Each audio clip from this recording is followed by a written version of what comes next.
partie-là, elle est importante, elle pourrait se faire sans réseau, en fait. C'est le niveau de dire, ce projet, tel que vous l'avez ensemble défini, doit permettre à chaque association, par rapport à son contexte, par rapport à la région où il est, par rapport à la réalité vraiment locale dans laquelle vous travaillez, de faire un travail vraiment de qualité auprès des personnes pour améliorer la situation des personnes. Après, je pense que ce qui est sorti et ce que vous avez très bien dit, c'est que peut-être ça, c'est pas suffisant pour vraiment changer la vie des personnes de manière pérenne, puisque en fait, il y a tout le système en Algérie ne prend pas assez en compte la réalité des personnes atteintes de maladies neuromusculaires. Et que donc, tout ne peut pas être réglé qu'au niveau local, il faut aussi un cadre vraiment même politique, législatif, des moyens qui soient mis pour permettre aux associations de mieux faire le travail et pour que les personnes puissent vraiment avoir accès aux soins, aux services, etc. D'où l'idée qui émergeait effectivement depuis déjà plusieurs années de dire on se regroupe et on crée un réseau. Mais après, nous, pour être très honnête, on a, dans les pays où on travaille, on a beaucoup d'expériences de réseau qui finalement ne marchent pas. Et on s'est pas mal posé la question là, ces derniers temps au niveau d'handicap international. Et c'est vrai que souvent ça marche pas parce que les objectifs vraiment du réseau sont pas très clairement définis et les messages qu'ils veulent porter. Et finalement dans le projet, qu'est-ce qui est important là, c'est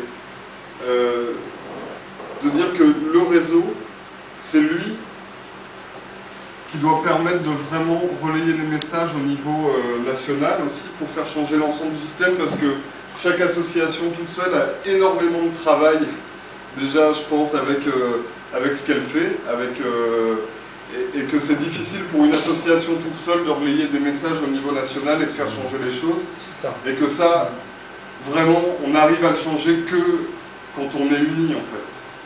À un niveau national, de dire bah, c'est pas moi tout seul de ma région qui dit il faut. Non, c'est un groupe d'associations actives sur le terrain qui connaissent la réalité de terrain, qui connaissent la réalité des malades, qui tous les jours sont auprès des personnes, qui auront des messages communs, clairement identifiés pour faire changer l'ensemble du système. Et ça, je pense que là, vraiment le projet, en tout cas tel qu'il est défini jusqu'à maintenant, il est vraiment à ces deux niveaux-là, au niveau de permettre à chaque association de mieux faire son travail, d'atteindre ses objectifs, et puis de permettre au réseau de faire ce travail-là au niveau national pour être vraiment sur des changements de fond. Donc, ce qui fait, je pense qu'il y a, là le projet il permet de donner du temps pour, je pense, se poser vraiment sur les objectifs du réseau, puis sur quel message. Parce que je pense que c'est des choix en fait à opérer. C'est quoi la priorité que vous voulez ensemble faire changer au niveau national en fait. Et donc je pense qu'il y aura avec vraiment juste la facilitation d'handicap international, mais nous c'est vous qui savez mieux que personne ces messages-là, qu'est-ce qui doit vraiment être changé au niveau national, et à un moment de faire des choix ensemble, dire bon bah il y a plein de choses importantes, mais pour là les 2 années qui arrivent, les 2 choses qu'on veut vraiment changer, c'est tel sujet, avec vraiment une idée de mettre ce que vous disiez tout à l'heure, cette question de la prise en charge des malades à l'agenda politique des décideurs qui sont en mesure de mettre le cadre qu'il faut, de mettre les moyens financiers, les moyens logistiques, etc. Et donc je pense que c'est vraiment un rôle complémentaire entre les associations et le réseau. C'est des objectifs différents au niveau de chaque association et puis au niveau du réseau. Alors ce qui fait que pour répondre à ce que vous disiez tout à l'heure aussi, pour dire bah là le projet, il y a des activités très définies, et bon, il faudra les mettre en œuvre. Oui, c'est vrai, on a un contrat avec l'Union européenne qui est porté par Handicap International, mais en même temps, il y a aussi une certaine flexibilité dans le projet, et je pense que ce sera aussi le but par rapport au comité de pilotage, au comité de suivi du projet, de revoir en détail les activités, de dire Et s'il y a certaines activités que vous estimez qui doivent être un peu modifiées ou qui pourraient, par rapport à vos priorités, être changées, ça aussi, voilà, c'est possible dans le cadre du projet, en fait. De vraiment, s'il y a des choses importantes qui émergent, etc., je pense qu'il y a quand même une flexibilité à l'intérieur. Et voilà, honnêtement, cette partie-là dans le projet, elle est très bien définie. Il y a toute une série de formations sur le renforcement de chacune des associations. Il y a d'abord un diagnostic des associations, puis toutes les formations qui ont été énumérées tout à l'heure. Ensuite, le fonds d'initiative qui permettra à chacun de pouvoir développer des nouvelles choses dans son association. Donc cette partie-là, dans le cadre du projet, elle est assez claire. Par contre, c'est vrai qu'au niveau du réseau, elle est plus ouverte pour aussi vraiment vous permettre de prendre le temps de réfléchir, de dire qu'est-ce qu'on veut en faire, quel message on veut porter à un niveau national et tout ça, quoi. Donc je pense que là, ce sera aussi les prochaines réunions qui permettront ça, de redéfinir à quoi sert le réseau. C'est juste pour... il faut trouver des actions concrètes, je pense, à pouvoir faire pour vraiment faire bouger les choses au niveau national. Je ne sais pas si ça résume un petit peu les... Je pense qu'il y a vraiment ces deux niveaux-là qui sont importants à prendre en compte. Des différentes associations, puis après la série de formations qui ont été évoquées tout à l'heure, voilà, de formations qui doivent permettre à chaque association de se renforcer.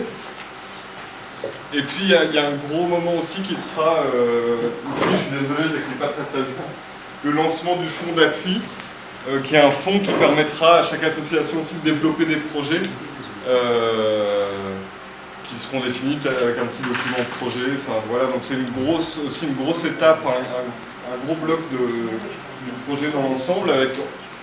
Après, chaque association mettra en œuvre cette initiative avec un accompagnement, si besoin, en handicap international. Et puis, comme vous disiez tout à l'heure aussi, un travail de capitalisation sur ces initiatives qui doit permettre d'alimenter le plaidoyer fait par le réseau. Donc ça, c'est toute la partie à gauche, et puis la partie à droite, c'est plus ce qui est vraiment lié au réseau, avec plusieurs réunions qui permettront de définir les objectifs, la manière de fonctionner du réseau, et puis aussi là peut-être quelques formations qui peuvent être intéressantes. On parlait tout à l'heure de formations, par exemple sur la convention, ou voilà, sur différents sujets qui peuvent être définis ensemble. Et puis éventuellement, mais ça c'est des choses aussi qui peuvent évoluer, une initiative portée par le réseau pour faire du plaidoyer au niveau national, etc. Donc cette partie-là, il y a encore beaucoup de choses à définir. Et donc justement, l'idée c'est, à votre avis, quel sera un peu le rôle du comité de pilotage par rapport à ces différents grandes étapes du projet, et comment est-ce qu'il pourrait fonctionner. Donc peut-être ce qui peut être décidé aujourd'hui vraiment en premier bloc, c'est un peu le type de composition. Est-ce que c'est juste là dans l'ensemble des personnes autour de la table qui est les personnes pour faire un comité de pilotage, ou est-ce qu'on dit c'est plutôt un comité où chaque organisation est représentée, donc peut-être avec 8 personnes, une de chaque association, et puis avec, comme vous disiez, la participation d'Handicap International en coordination. Donc peut-être qu'il y a ça à décider, et puis après, de manière encore un peu vague, mais à quelle fréquence il faut que le comité de pilotage puisse se réunir, et sur quel type de décision.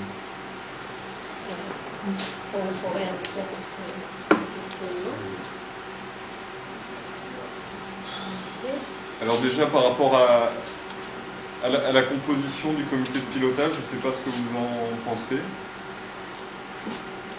Ouais. Pour que toutes les associations soient représentées. Toutes les associations soient représentées. Bien sûr. Pour le moment, oui, bien sûr, le COPIL va être représenté par toutes les associations, qui bien sûr qui sont dans le comité de pilotage. Je pense que bien sûr c'est des bénévoles. Bien sûr, c'est pas des...